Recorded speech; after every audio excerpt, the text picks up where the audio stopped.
नमस्कार। बड़ी बहस छत्तीसगढ़ में आप सभी का स्वागत है और मैं हूं आपके साथ सीमा चौधरी। काफी महत्वपूर्ण विषय आज बड़ी बहस में, जहां छत्तीसगढ़ के पूर्व मुख्यमंत्री भूपेश बघेल की भिलाई निवास में आज तड़के सुबह ईडी की टीम ने दबिश दी।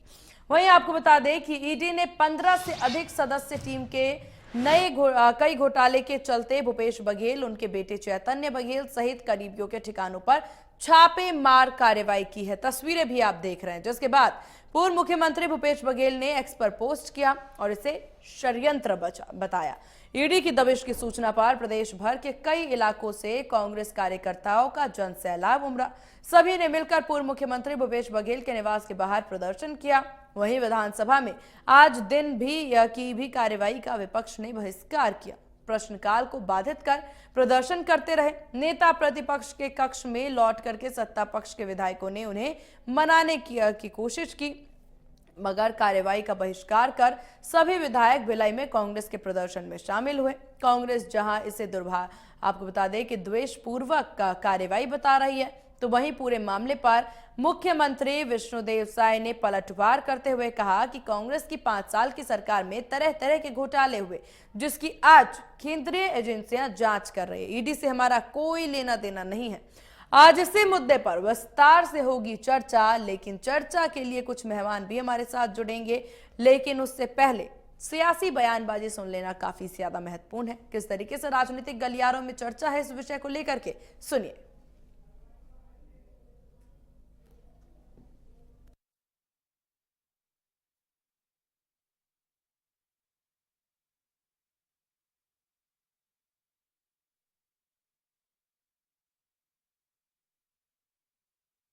उससे पहले आपको बता दें कि इस कार्रवाई को लेकर के कांग्रेस लगातार इसे द्वेष भावना से की गई कार्रवाई बता रही है, लेकिन सत्ता पक्ष जरूर कह रही है कि ईडी का हमसे कुछ भी लेना देना नहीं है।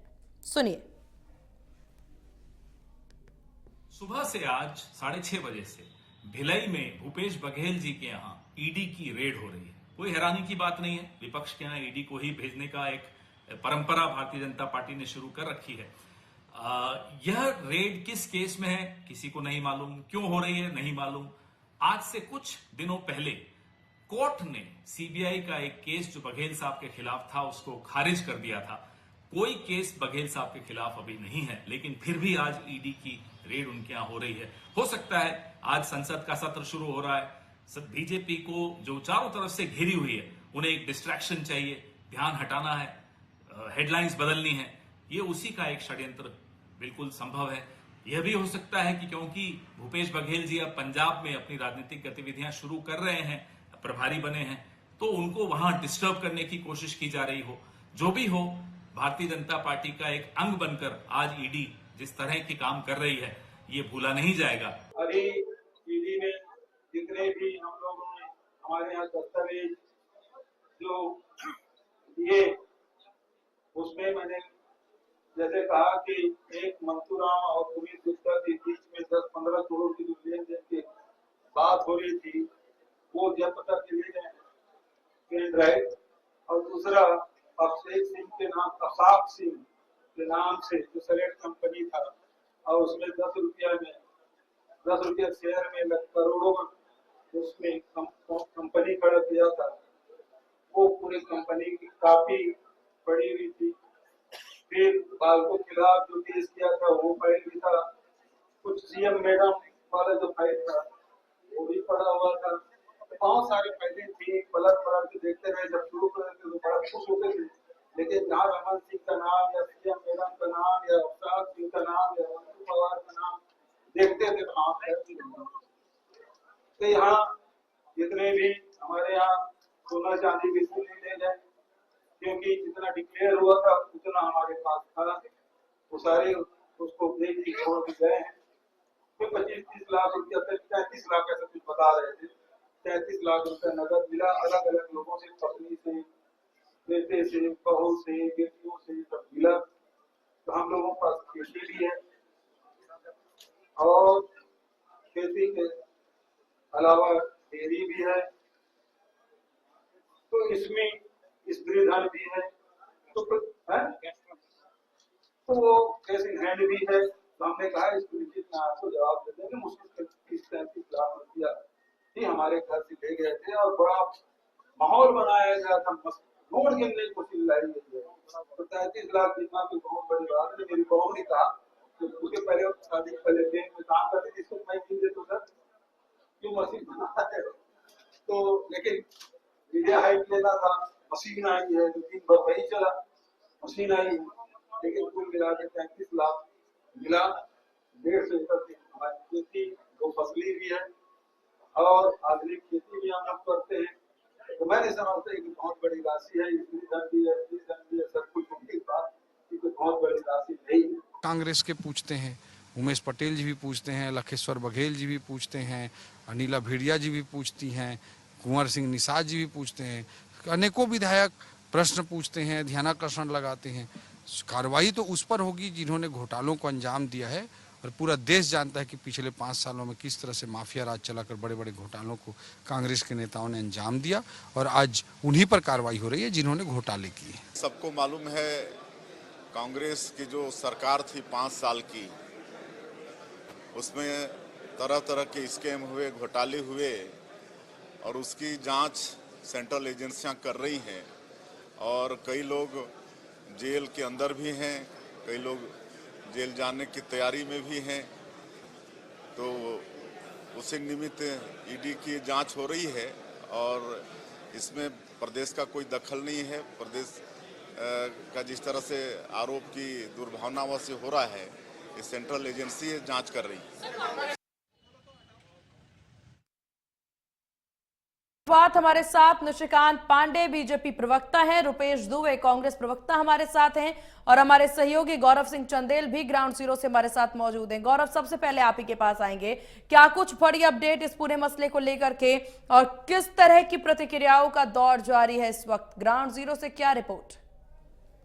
जी बिल्कुल, देखिए इस वक्त जो ईडी की दबिश है वो खत्म हो चुकी है। 10 घंटे जो है यहाँ पर तमाम जांच है वो किया गया, जिसके बाद ईडी की जो टीम है वो भूपेश बघेल के घर से रवाना हो चुकी है। यहाँ से आपको बता दूं कि लगभग 33 लाख रुपए जो कैश है वो बरामद किया गया है। इसके अलावा कई फाइल्स, पेन ड्राइव जो है अपने साथ ईडी लेकर यहाँ से निकली है। अब इसे लेकर जैसे ही ईडी यहाँ से निकली, पूर्व मुख्यमंत्री भूपेश बघेल जो है बाहर आते हैं और सभी के सामने ये बात कहते हैं कि जो 33 लाख रुपए हैं वह उनके डेयरी और खेती के पैसे हैं। ये कोई बड़ी रकम नहीं है, ये आम रकम है, क्योंकि 150 एकड़ खेत है तो इतना रकम कोई बड़ी बात नहीं है। इसके अलावा जो पेन ड्राइव मिले हैं उसका इशारा उन्होंने पूर्व जो तत्कालीन मुख्यमंत्री रहे रमन सिंह, उन पर इशारा किया कि उनके और उनके बेटे के घोटाले से जुड़े पेन ड्राइव में कुछ सबूत है, जिसे लेकर ईडी यहां से निकली। अब फिलहाल जो है इसमें राजनीतिक भूचाल जो है वो निश्चित तौर पर देखने को मिला। आज सारा दिन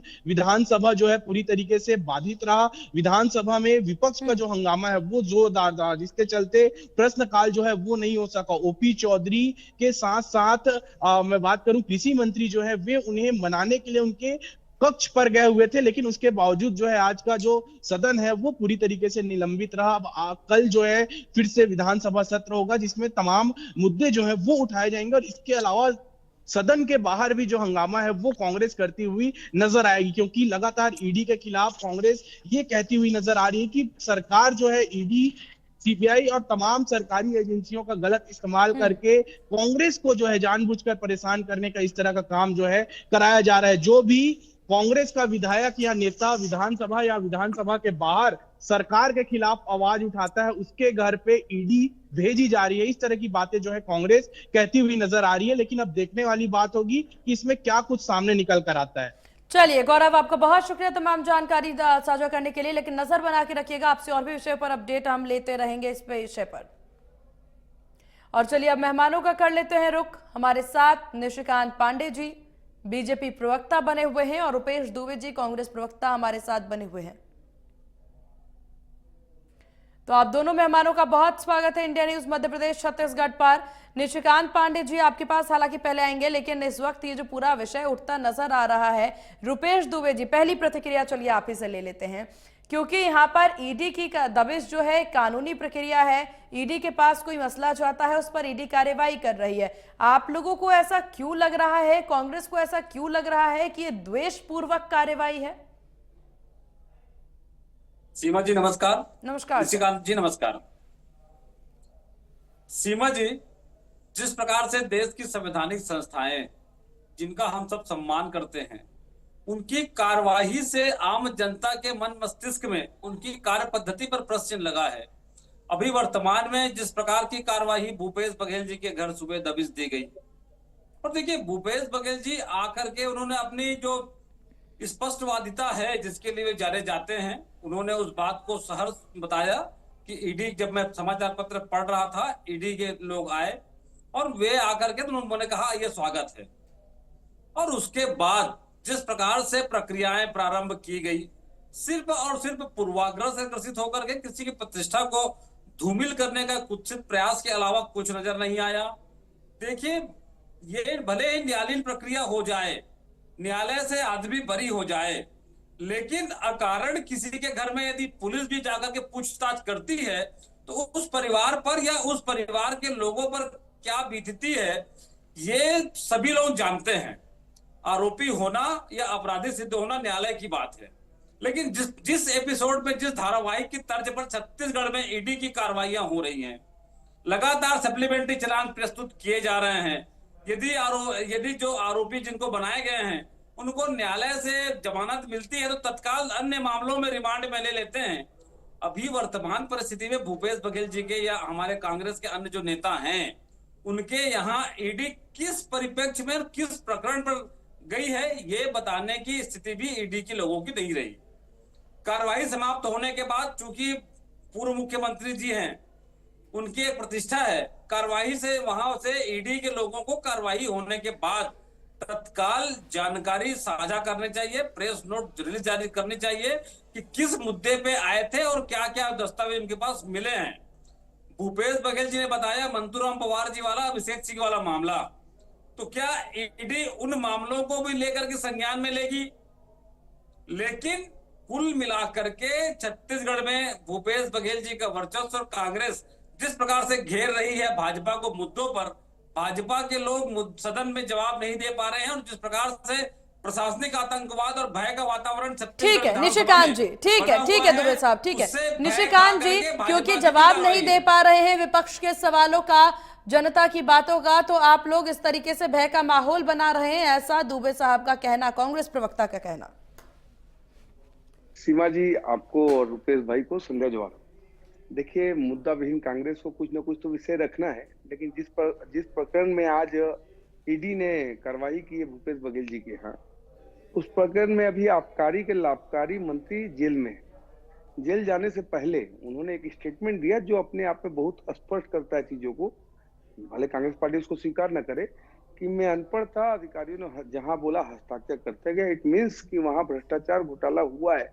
लेकिन अब उसके कॉन्टेक्स्ट को सीमा जी आपको समझने की आवश्यकता है कि सब शराब में जो राजस्व का 2161 करोड़ रुपए का बंदर बाट हुआ है, उसमें विषय कहाँ से आता है? देखिए, अधिकारी, व्यापारी, कर्मचारी ये तो पहले से जेल में थे, उसके कॉन्टेक्स्ट में आबकारी के लाभकारी मंत्री जेल गए। अब जिनके संरक्षण में जो किंगपिन थे, मास्टर थे, उनके यहाँ ईडी कवासी लकवा के साक्ष्य के बाद, प्रमाण के बाद वहां ईडी गई है। देखिए, कोई हल्की बात नहीं है। रुपेश दुबे जी जो बात कह रहे हैं या पवन बखेड़ा जी ने जो बात रखा कि वहां पंजाब के प्रभारी बन गए हैं इसलिए भयभीत हो गए, भारतीय जनता पार्टी ने कार्रवाई की। अरे भाई, जिसके नेतृत्व में आपने विधानसभा हारा, जिसके नेतृत्व में लोकसभा हारे, नगर निगम, पंचायत हारे, वो प्रभारी पंजाब का बने या पुडुचेरी का, उससे भारतीय जनता पार्टी का क्या कंसर्न? 5 साल सीमा जी, जब बात हम करते हैं 5 साल भूपेश बघेल जी की सरकार का, तो वो विनाश का कालखंड सिर्फ भ्रष्टाचार के नाम से उत्कृष्ट हुआ। तो जब भ्रष्टाचार हुआ शराब में, कोयला में, राशन में, डीएमएफ में और महादेव में, तो कार्रवाई तो छत्तीसगढ़ में ही होगी। अब बात ये होती है कि इतना बड़ा चेन है, जिस सिंडिकेट में इन्होंने काम किया उसका चेन बहुत बड़ा है। तो जब पकड़ते पकड़ते पकड़ते चीजें अभी कंक्लूड हो रही है, लेकिन अब मुझे विश्वास हो रहा है कि हम पे जो ये इल्जाम कांग्रेस पार्टी लगाती है कि हम पे इल्जाम है ये कि क्यों चोर को क्यों चोर कहा, क्यों सही बात कही, काहे न कुछ और का। अरे भाई साहब, पूरा प्रदेश के संसाधन को लूट के अपने नेत्री के पैरों के नीचे गुलाब की पंखुड़ी बिछाते थे। आपको चाहिए थी प्रदेश के सिर्फ 10 जनपद के परिवार का अधिकार है, ऐसा नहीं होता। और जांच एजेंसियों पे सवाल प्रश्न चिन्ह उठाने वाले लोग सिर्फ इतना बता दें कि देश के संवैधानिक संस्थानों का आपको भरोसा तो नहीं होता, लेकिन जैसे ही कोई किसी कोने में विश्व के हिंडनबर्ग एक व्हाट्सएप करता है राहुल बाबा को, तो आप तुरंत उसको स्वीकार करते हैं। यही परतंत्र की परिभाषा है। अंग्रेजों के द्वारा बनाई हुई पार्टी, अंग्रेजों के द्वारा चलाई हुई पार्टी को कागज भी अंग्रेजों का चाहिए। भारत के किसी संवैधानिक संस्थान पे ये कांग्रेसी भरोसा नहीं करते। लेकिन मैं एक बात स्पष्ट करता हूं सीमा जी, एक एक पाई का हिसाब होना चाहिए, हो रहा है। और प्रदेश के संसाधनों को जितने भी लूटा है उसको बिहाइंड द बार होना चाहिए, ये हमारी भी मांग थी। और जांच एजेंसियों का साधुवाद है कि इतने बड़े सिंडिकेट को आपने खुलासा किया है, उसका स्वागत होना चाहिए। लेकिन रुपेश दुबे जी प्रदेश के संसाधन को लूटने वाले लोगों को बचाने का साजिश कर रहे हैं। दूसरा ये बोल रहे हैं कि प्रश्न उठाने वाले लोग, विधानसभा और लोकसभा में तो प्रश्न, लोकसभा में तो 543 सांसद है, विधानसभा में 90 विधायक है। आप नहीं भी होंगे तो हमारे विधायक भी हमारे मंत्री से सवाल पूछ रहे हैं, तो सवालों का बात ही नहीं है, जवाब की बात है कि ये भ्रष्टाचार। लेकिन निशिकांत जी यहाँ पर तो आप ऐसे कह रहे हैं, आप जैसे विपक्ष की जरूरत ही नहीं है सदन में। एक मजबूत विपक्ष का होना तो बहुत ज्यादा आवश्यक है। तो मजबूत विपक्ष का होना आवश्यक है, लेकिन उस मजबूती के लिए भारतीय जनता पार्टी कांग्रेस की कैसे मदद करेगी? वो तो राहुल बाबा मदद करेंगे ना कांग्रेस की। अब एक चीज बताओ कि मतलब जो कांग्रेस पार्टी के लिए राहुल बाबा कह रहे हैं कि कांग्रेस इसलिए हारती है, कांग्रेसी गद्दार है। अब जब कांग्रेसी गद्दार है तो भारतीय जनता पार्टी उसमें क्या सरोकार रखती है? कोई सरोकार नहीं रखती। लेकिन एक कहावत है कि बर्बादे कांग्रेस करने को एक ही राहुल काफी है, अंजामे कांग्रेस क्या होगा। हर ब्लॉक हर पंचायत में राहुल बैठे हैं। मानसिकता से बाहर आइए, 10 सेकंड और लूंगा, मानसिकता से बाहर आइए और स्वीकार कीजिए कि प्रदेश के संसाधन को लूटा गया। इतना तो स्पष्ट आपको दिख रहा है कि लोग जेल में हैं, अधिकारी कर्मचारी व्यापारी, अब आबकारी के लाखकारी मंत्री भी जेल में। कुछ तो शर्म कीजिए रुपेश दुबे जी कि प्रदेश के संसाधनों को ऐसा क्यों लूटा आपने कि आज ये जांच आपके मुख्यमंत्री, पूर्व मुख्यमंत्री तक आ गई। ये आपको कल्पना करना चाहिए और सोचना चाहिए। ठीक है दुबे साहब, 2 सवाल आपसे। पहली चीज ये कि जब यहां पर सीएम के द्वारा खुद कहा जा रहा है कि केंद्रीय एजेंसी जांच कर रही है, इससे राज्य सरकार का कुछ भी लेना देना नहीं है और ये जांच हो ही रही है, काफी लंबे वक्त से हो रही है और ईडी की कार्रवाई, ईडी को जब सही लगेगा तब कार्रवाई ईडी के द्वारा की जाएगी, तो ऐसे में अब कांग्रेस बीजेपी द्वेषपूर्वक कार्रवाई कर रही है, इस पर जरा अपनी राय दीजिएगा। दूसरा सवाल ये कि जब सदन में कार्रवाई होती है तो इस तरीके से विपक्ष जो है जनता के मुद्दे उठाने की बजाय बार बार वॉकआउट कर जाना, बार बार सदन का बहिष्कार कर देना, आखिरकार ऐसे कैसे जनता के मुद्दे आप विपक्ष उठाएंगे? सीमा जी, जिस प्रकार से मुख्यमंत्री विष्णुदेव साय जी ने कहा, वो उनकी स्वीकारोक्ति है कि छत्तीसगढ़ में भाजपा रिमोट कंट्रोल की सरकार के रूप में चल रही है। सदन, रही बात सदन की, तो सदन में जिस प्रकार से भार साधक मंत्री के माध्यम से प्रशासनिक अधिकारी जो प्रशासनिक आतंक का पर्याय बन चुके हैं, उनके द्वारा किस प्रकार से गोलमोल जानकारी दे रहे हैं। जल जीवन मिशन में अरुण साहू जी जवाब देने से बच रहे हैं। पंचायत मंत्री विजय शर्मा जी दोनों उप मुख्यमंत्री हैं, उनको जवाबदेही से बचने की स्थिति नौबत हो रही है। लोकतंत्र का अपमान है। और देखिए सीमा जी, जिस प्रकार से भाजपा और ईडी के पास 2 यंत्र हैं, एक सफाई मशीन और दूसरा छटाई मशीन। जो नेता भाजपा के शरण में चल गए वो छपाई मशीन के कृपा पात्र हो गए, और जो तटस्थता से भाजपा के आतंक के खिलाफ जो आवाज उठाते हैं तो छटाई मशीन में आकर के उनको जिस प्रकार से परेशान किया जाता है। भारत देश के इतिहास में आज भी लिखा हुआ, आज भी हम सब हैं, जान रहे हैं किस प्रकार से अजित पवार, किस प्रकार से अशोक चौहान, किस प्रकार से हेमंत विश्व शर्मा और किस प्रकार से नारायण राणे आदि ऐसे लंबी फहरिस्त है। जो नेता भाजपा के शरण में चले गए उनके खिलाफ ईडी की कार्रवाइयां किस प्रकार से बंद हुई। अजित पवार के लिए तो ईडी के ने केस को न्यायालय से वापस ले लिया। और उसके बाद देखिए छत्तीसगढ़ में भाजपा सरकार आने पे अभी जिस प्रकार से भूपेश बघेल जी के पद पर कार्रवाई हो रही है, जब भाजपा की सरकार 2017-18 में थी तो उनके जमीन को किस प्रकार से नापा गया था, उनके परिवार को किस प्रकार से ईओडब्ल्यू के ऑफिस में बिठाया गया था, किस प्रकार से सीडी मामले में उन्हें आरोपी बनाया गया था। आरोपी बनाने आएंगे के बाद निशिकांत जी। न्यायालय ने जब चार्ज आरोप के समय जब चार्ज लगाने की बात हुई, उसी समय भूपेश बघेल जी को बरी कर दिया गया। ये भारतीय न्याय व्यवस्था है। देखिए, न्याय व्यवस्था पे सबको हमको विश्वास है, लेकिन न्याय व्यवस्था में न्याय पाने में विलंब होता है। लेकिन जिस प्रकार से कार्रवाइयां भाजपा के इशारे पर संस्थाएं कर रही हैं, भाजपा के इशारे पर जिस प्रकार से प्रशासनिक आतंक बढ़ा हुआ है, ये प्रतिष्ठा को धूमिल करने वाला और नेता को बदनाम करने के कृत्य के अलावा और दूसरा चलिए, कृत्य वक्त नहीं की है। थोड़ी सी कमी है दुबे साहब। निशिकांत जी जल्दी अपनी बात रखें।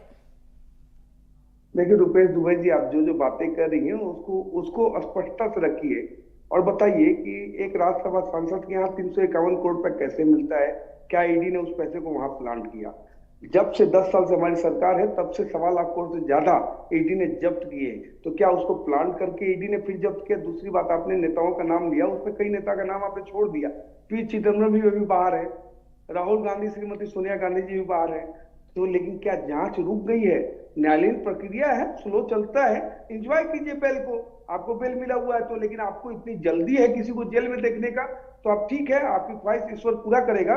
लेकिन प्रदेश के संसाधन को लूटने वाले लोग अगर आज भारतीय जनता पार्टी पर आरोप लगा रहे सीमा जी, तो मैं एक ही बात कहूंगा कि बुरा जो देखन में चला, बुरा न मिलिया कोई, जो दिल ढूंढा अपना, मुझसे बुरा न कोई। कांग्रेस पार्टी इंट्रोस्पेक्ट करे स्वयं का कि क्यों 5 साल में प्रदेश की जनता ने उखाड़ के फेंक दिया 72 वाली सीट को। 72 वाली सीट कांग्रेस आज 34 पे बैठी है 35 पे। उसका कारण यही है भ्रष्टाचार, आतंक, लूट। यही चलिए सर, वक्त हमें इतनी ही इजाजत देता है। आप दोनों मेहमानों का बहुत शुक्रिया इंडिया न्यूज मध्य प्रदेश छत्तीसगढ़ को अपना कीमती वक्त देने के लिए और चर्चा में शामिल होने के लिए। तो लगातार आप देखिए, प्रदेश में देखने वाली बात होगी कि आगे जिस तरह से सत्र का आयोजन होगा, सत्र में किस प्रकार से विपक्ष की भूमिका रहती है, इस पर सबकी निगाहें जरूर टिकी रहेंगी। ईडी की कार्रवाई को लेकर के राजनीतिक गलियारों में चर्चाओं का दौर काफी ज्यादा तेज है। फिलहाल इस खास पेशकश में बस इतना ही। बने रहिए इंडिया न्यूज के साथ। नमस्कार।